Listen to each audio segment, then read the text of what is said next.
Hi masters, hi friends.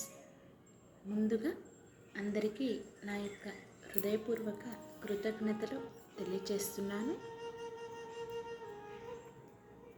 స్వాధ్యాయం book రీడింగ్లో భాగంగా యోగులతో నా ఆత్మకథ పుష్పప్రకాష్ పత్యం గారిచే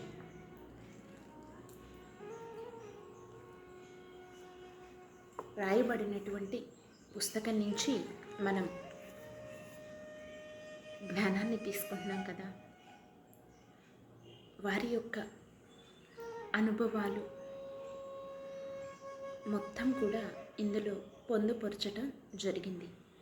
ఆ జ్ఞానాన్నంతా మనం కూడా తెలుసుకుంటున్నాం. ఆధ్యాత్మికత ప్రయాణంలో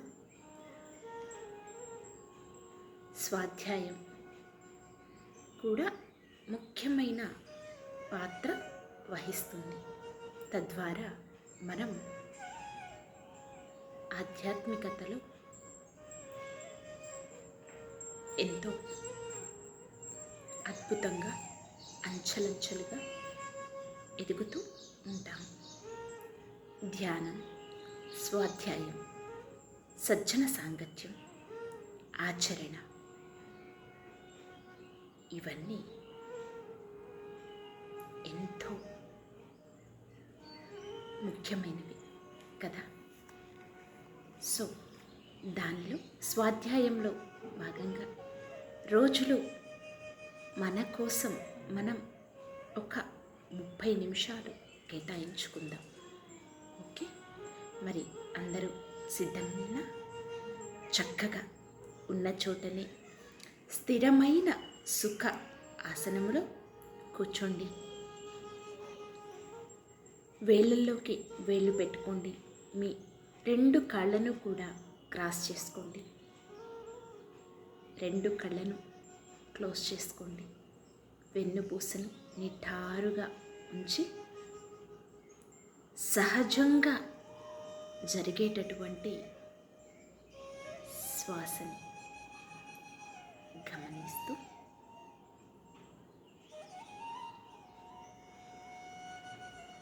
దీర్ఘ శ్వాసని తీసుకోండి. నిదానంగా శ్వాసను బయటికి వదిలివేయండి. మరొక్కసారి దీర్ఘ శ్వాసని తీసుకోండి. నిదానంగా శ్వాసని బయటికి వదిలివేయండి.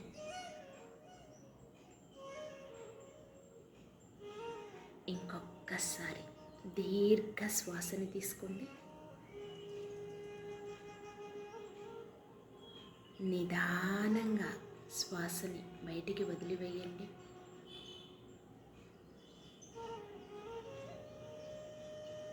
సహజంగా జరిగేటటువంటి శ్వాసని గమనిస్తూ శ్వాసతో అనుసంధానం అవుతూ అంతరంగంలోనికి ప్రయాణించండి. My dear masters and my dear friends.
Masters and my dear friends, చక్కగా అందరూ ధ్యానంలో ఉంటూ ఈ జ్ఞానాన్ని తీసుకోవాల్సిందిగా కోరుకుంటున్నాను. మణిపూరక చక్రం. ఒక క్లాస్కు అనంతపురానికి వెళ్ళాను. అక్కడ ఒక అబ్బాయి, మీరు చెప్పేది చూస్తే మనకు మనమే దేనినైనా సాధించవచ్చు అనిపించింది. నేను గంటకు ఒకసారి 4-5 చపాతీలు తింటాను. తరువాత ఒక గంటకు మరి ఫుల్గా తింటాను. దీనిని ఎలా ఎదుర్కోవాలి అన్నాడు. సరే, నీ పైన నువ్వు నమ్మకం ఉంచి నీ చక్రాస్ పైన ధ్యాస ఉంచు, నేను గమనిస్తాను అన్నాను. సరే అని ఇద్దరం ధ్యాన నిమగ్నులమైనాము. తీరా కూర్చున్నాక ఆ అబ్బాయి బొడ్డు దగ్గర చాలా విపరీతంగా ఓపెన్ అయింది. దానిని చూసి ఈ క్షేత్రం ఎందుకు ఇలా ఓపెన్ అయింది అని ఆలోచించి, నాకు ఇంత తిండి అవసరమా అనుకో అన్నాను. ఆ అబ్బాయి అలానే చేశాడు. చూస్తూ ఉండగానే పొట్ట మామూలు స్థితికి వచ్చింది. 15 రోజుల తరువాత, మేడం, మామూలు స్థితికి వచ్చాను. నేను ఇప్పటి నుంచి మీ ధ్యానమే కంటిన్యూ చేస్తాను అని చెప్పాడు. నేను అగ్నిక్షేత్రం అయిన ఆ చక్రాన్ని చూసి ఏ చక్రంలో ఎలా ఉంటారో నేర్చుకుంటూ శరీరంలో ఉన్న ప్రతి అణువును గమనించవచ్చు అని తెలుసుకొని నన్ను నేను సరిచేసుకుంటూ ముందుకు వెళ్తూ కొన్ని విషయాలు జ్ఞానం మీ ముందు ఉంచుతున్నాను. స్వాదిష్టాన చక్రం. ఒక అమ్మాయికి పెళ్ళి జరిగి 20 ఏళ్ళు అయింది, కానీ పిల్లలు లేరు అని బాధపడేది. నువ్వు ఎందుకు బాధపడతావు? నాకు పిల్లలు లేరు. దానికి కారణం నేను ధ్యానం ద్వారా తెలుసుకున్నాను. గత జన్మలో భీమవరంలో జన్మించా. అక్కడ నాకు 9 మంది పిల్లలు, 5 ఆడపిల్లలు. చాలా విసుగు తెప్పించారు. అందుకే ఈ జన్మలో నాకు పిల్లలు వద్దు అని గట్టి నిర్ణయంతో వచ్చాను. మరి నువ్వు కూడా అలా ఏమైనా తెలుసుకోవచ్చు అని ధ్యానం నేర్పించా. అప్పటి నుంచి కంటిన్యూగా ధ్యానం చేస్తూ తన అనుభవాలు పంచుకుంటూ ఉండేది. ఒకరోజు బాధపడుతూ ఆ అమ్మాయి ఇలా అంది. ఒక యోగి కనిపించి ఒక పండు చూపిస్తూ, ఇది నీకు ఇవ్వను, నీ గురువుకి ఇస్తాను అన్నారు అని చాలా బాధగా అంది. సరే, ఎవరి ఆత్మ వారికే గురుతులు చూపిస్తూ ఉంటూ ఎక్కడ ఎలా కనిపించాలో అలా కనిపిస్తూ ఉంటుందని తెలుసు కదా. అయినా నీవేమీ బాధపడకు. నా ఫిజికల్ బాడీకు పిల్లలు పుట్టే అవకాశం లేదు. నాకు నేను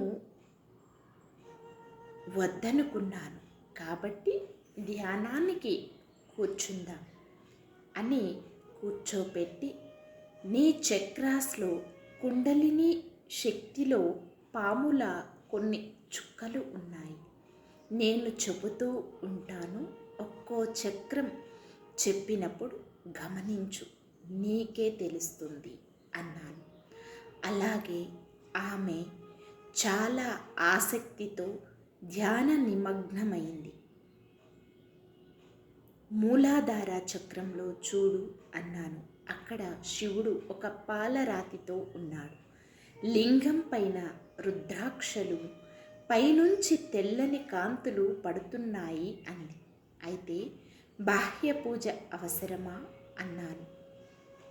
అయినా సమాజం ఉందిగా అంది. సరే, అది నీ ఇష్టం అన్నాను.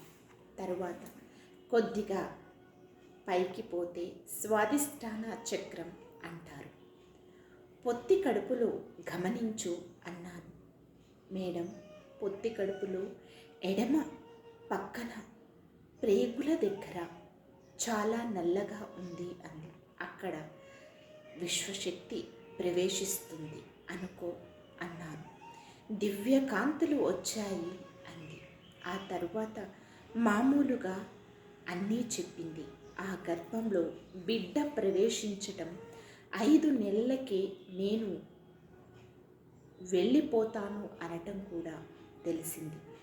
నువ్వు ఎక్కువ మంది ధ్యానులతో కలిసి నెలకు ఒక ధ్యానం క్లాస్ 5 నెలలు చేయించు అన్నాను. కొన్ని సమస్యల వల్ల ఆమె అది చెయ్యలేకపోయింది. భార్యాభర్తలు ఇద్దరూ పూర్తిగా ధ్యాన నిమగ్నులైపోయారు. ఏ ఆత్మ అయినా కొద్దిపాటి కర్మను గర్భంలోనే అనుభవించేది ఉంటే లోనే తొలగించుకుంటుంది.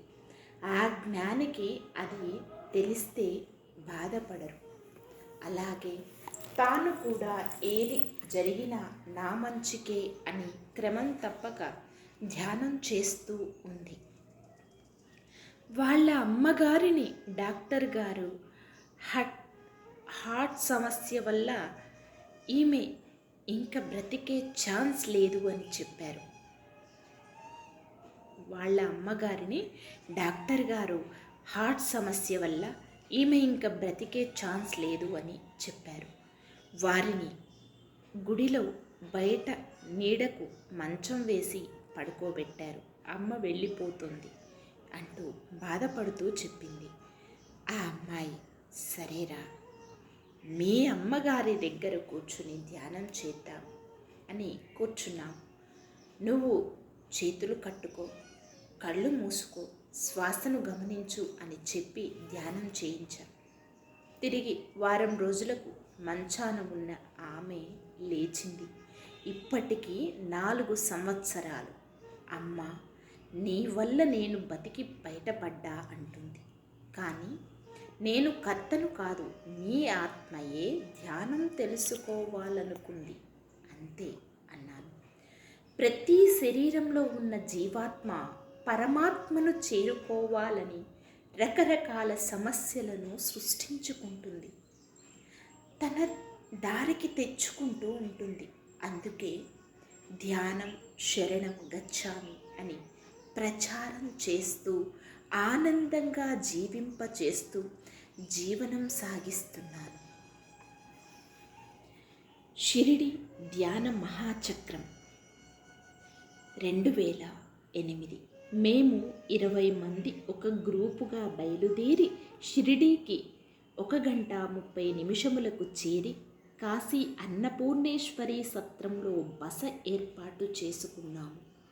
అక్కడ దిగి మా కార్యక్రమాలు ముగించుకొని 25వ తేదీ సాయంకాలం ధ్యాన మహాచక్రంలో పాల్గొని తిరిగి మా రూమ్ చేరుకొని మరుసటి రోజు నుంచి దినచర్యలు అయిన తరువాత తెల్లవారుజామున 5 గంటలకు సామూహిక ధ్యానంలో పాల్గొని తిరిగి మాకిష్టమైన ప్లేస్లకు వెళ్ళేవాళ్ళం.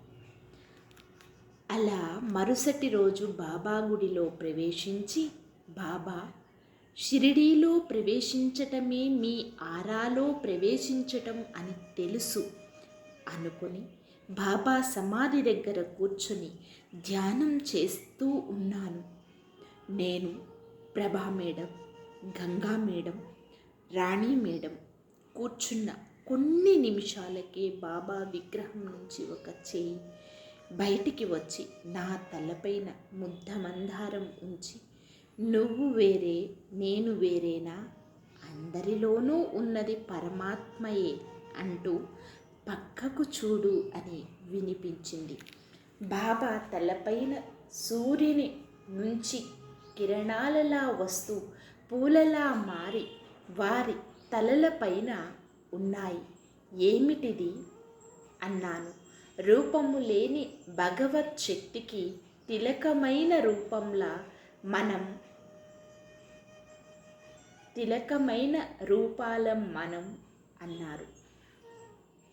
అలా రోజు సాయంకాలం జంగ్లీ బాబా వారి బృందం, ఒక స్పిరిచువల్ సంస్థ, రోజు స్టేజ్ పైన బాబా హారతులు ఇస్తూ ఉంటే అంత చీకటిలోనూ ఆ దీపాల కాంతులతో అందరి ఆత్మల అనుసంధానముతో తన్మయత్వం చెందుతూ హృదయం పులకించి, పత్రిగారు సామాన్యులు కారు, ఇంతమంది దివ్య రూపాలలో ఉన్న కాంతులను మాకు చూపాలని ఎలా డిజైన్ చేశారో కదా అనుకుంటూ తన్మయత్వంతో ఆనంద వదనంతో ఉండిపోయేదాన్ని.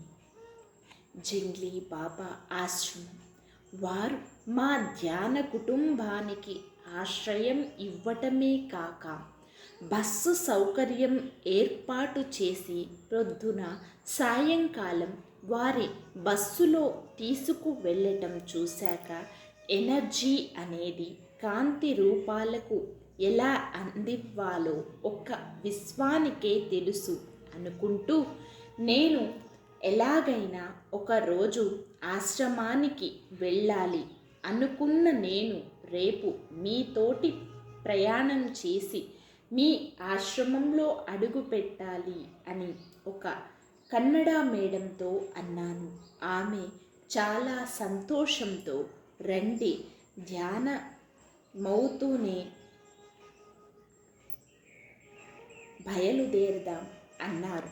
సరే అని మేము నలుగురం బాబా ఆశ్రమం చేరుకున్నాం. అక్కడికి వెళ్ళటంతోటే నాలో ఏదో స్పందన, ఎంత గొప్ప ప్రదేశం అనుకుంటూ వెళుతూ బాబా ఎన్ని గంటలకు దర్శనం ఇస్తారు అని అడిగా. బాబా ఒక కుటీరంలో ఉంటారు, అక్కడికి వెళ్ళండి, అక్కడే మీకు సందేశం అందుతుంది అన్నారు. అలాగే అక్కడికి వెళ్ళాము. కానీ అక్కడ వేరే భాషల వాళ్ళు ఉన్నారు, ఏమీ మాట్లాడటానికి లేదు. సరే మన భాష మౌనమే కదా అని కళ్ళు మూసుకొని, నాకు ఫస్ట్ నుంచి ఏమో కోరాలని, ఏదో కావాలని లేదు కాబట్టి ప్రశాంతంగా ఉన్నాను. అరగంటలో బాబా వచ్చారు. అందరినీ చూశారు. మా ధ్యాన ముద్రను చూసి మీరు పిరమిడ్ వాళ్ళ అని, భాష ఏది అన్నారు. తెలుగు అన్నాను. బాబా ఒక తెలుగామెను మాతో పంపి తన ఆఫీస్ రూమ్లో కూర్చోమని మాకు టీలు తెప్పించి తాగిన తరువాత వంటశాలలకు తీసుకొని పోయి అక్కడ పరికరాలను చూపించారు. మేము బయలుదేరుదాం అనుకుంటే టిఫిన్ చేసి వెళ్ళండి అని టిఫిన్ తెచ్చి ఇచ్చి, తిన్నాక పార్సిల్ కట్టి మేము వెళ్ళేదాకా ఆమె మాతోనే ఉంది.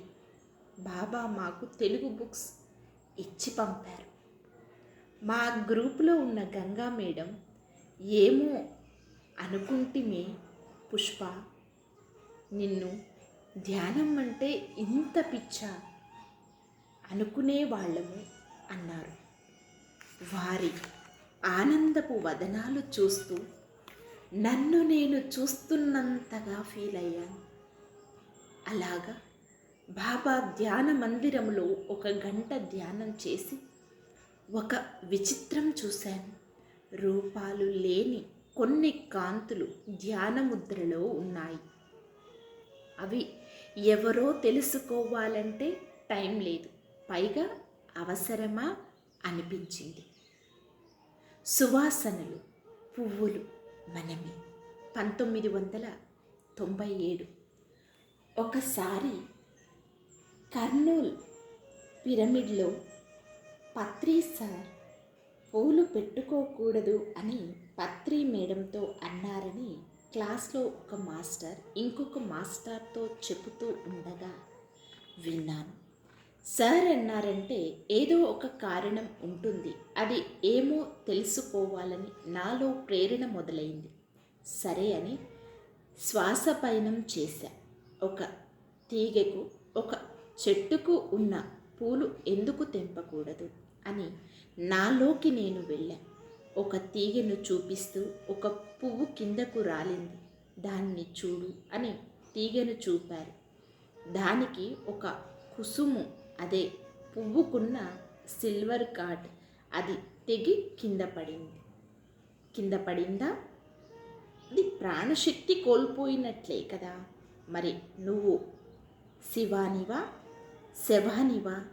సరే, అయితే నేను ఇప్పటి నుంచి పూలు పెట్టుకోను. మరి అగరబత్తి, సెంట్లు, వీటన్నింటికి పూలను ఉపయోగిస్తారు కదా, మరి ఎలా అనుకున్నాను.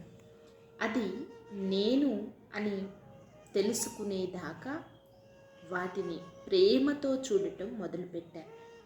అప్పటి నుంచి ఎవరు పూలు కడుతున్నా నా మనస్సును నలుపుతున్నారేమో అన్నట్లు అటువైపు నుంచి పక్కకు పోవటం నేర్చుకున్నా.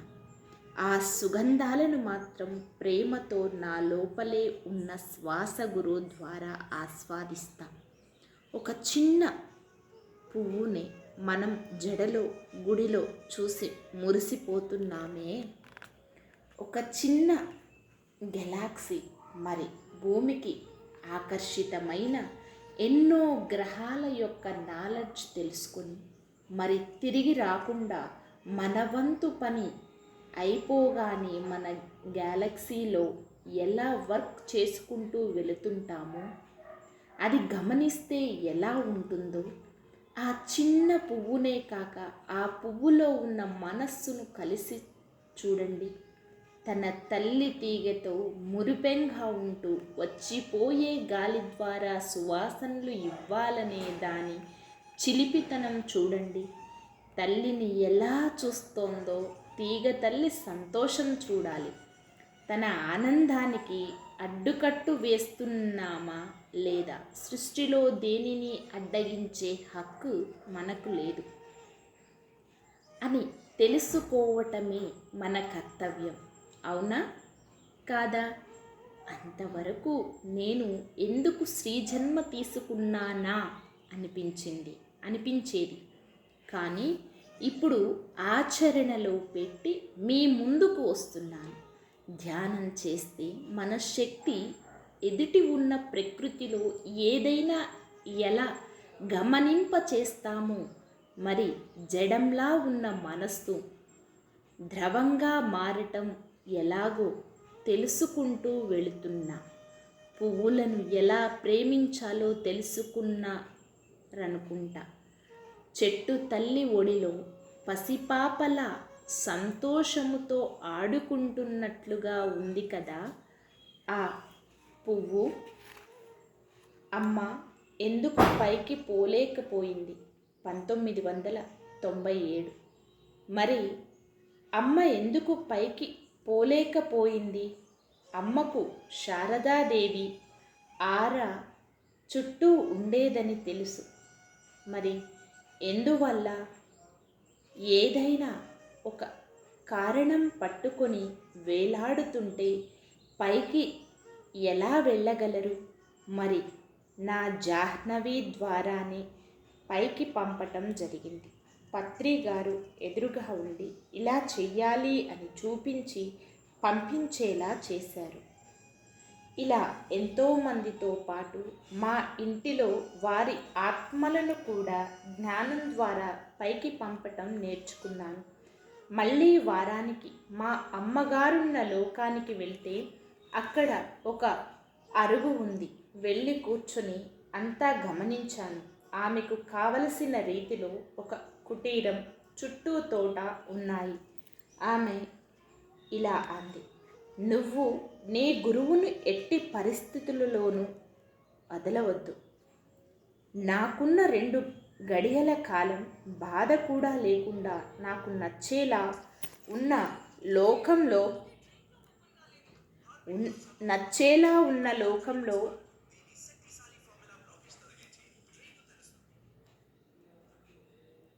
ఉండేలా చేశారు అంది. సరే అని అక్కడ కొద్దిసేపు ధ్యానం చేసి తిరిగి నా శరీరంలోనికి ప్రవేశించాను. మన ఆలోచన విధానం మారకపోతే ఏ దేవతలు ఏ గురువులు ఏమీ చెయ్యలేరు. జ్ఞానం అనేది వచ్చేంత వరకు ఇలాగే ఉంటుంది. అబ్బా, నేను సద్గురువుని సరి అయిన గురువుని ఎంచుకున్నాను. వారే పత్రిజీ. చెప్పాలని ఉంది. మట్టివి కాదు మణివే నీవని తెలియచేసిన గురుదేవుని కాంతి కథ చెప్పాలని ఉంది. అవునా? మనలోనే కదా దైవం ఉండేది.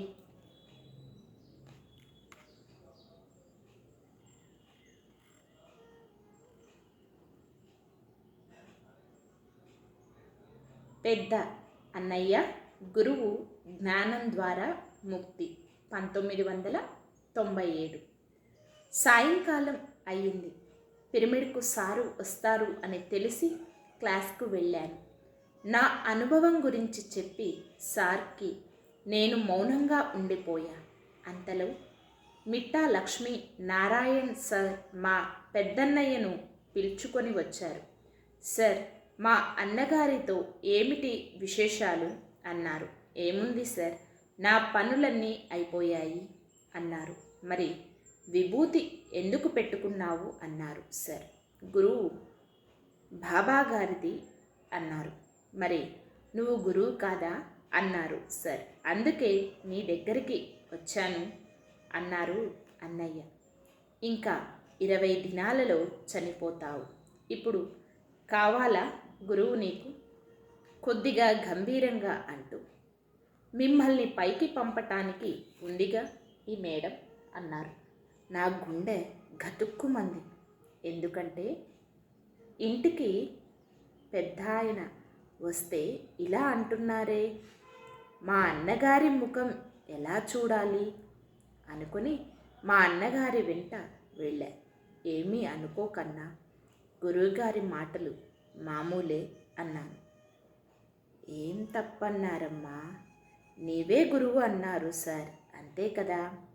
అలా అనటంతోటే నా శ్వాస హాయిగా వదిలే. కరెక్టేగా, 20 దినాలకే మా అన్నగారు శరీరం వదిలి వెళ్ళిపోయారు. నేను గురువు అంటే ఇలా ఉండాలి అనుకున్నా.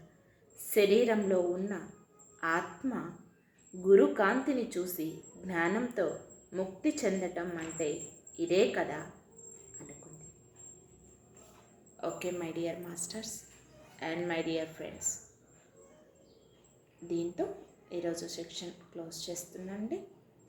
మరొక సెక్షన్లో ఇంకా మరింత జ్ఞానాన్ని షేర్ చేసుకుందాం, పంచుకుందాం. ఆ అమ్మాయి యొక్క పుష్పమ్మ యొక్క జ్ఞానాన్ని మనమందరం కూడా చక్కగా తెలుసుకుంటున్నాము, ఆ ఎనర్జీస్కి కనెక్ట్ అవుతున్నాము.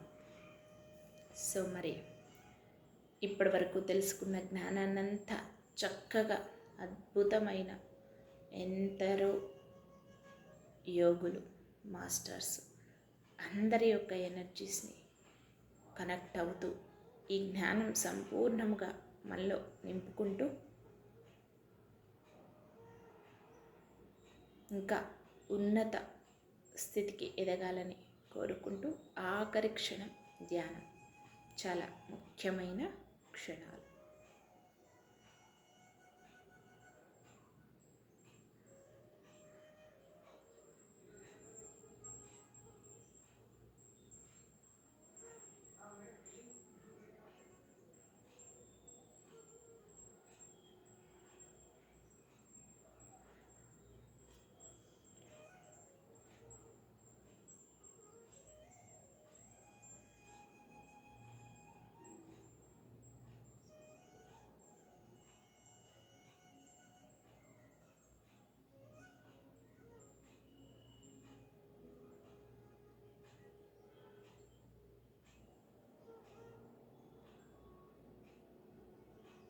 Okay my dear masters and my dear friends, అందరూ కూడా ధ్యానం కంటిన్యూ చేసే వాళ్ళు చేయండి.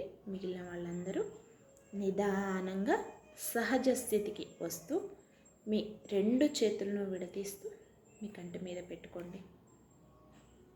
5, 4, 3, 2, 1, 0. మీ 2 చేతులను మీ కంటికి ఎదురుగా పెట్టుకొని నిదానంగా కళ్ళని ఓపెన్ చేయండి. Thank you.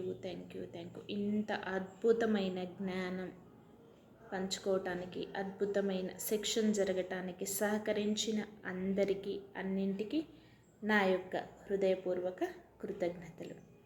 Thank you everyone. Love you everyone. Thank you to all. Love you to all. Thank you universe. Love you universe. Thank you. Survey జన సుఖినో భవంతు.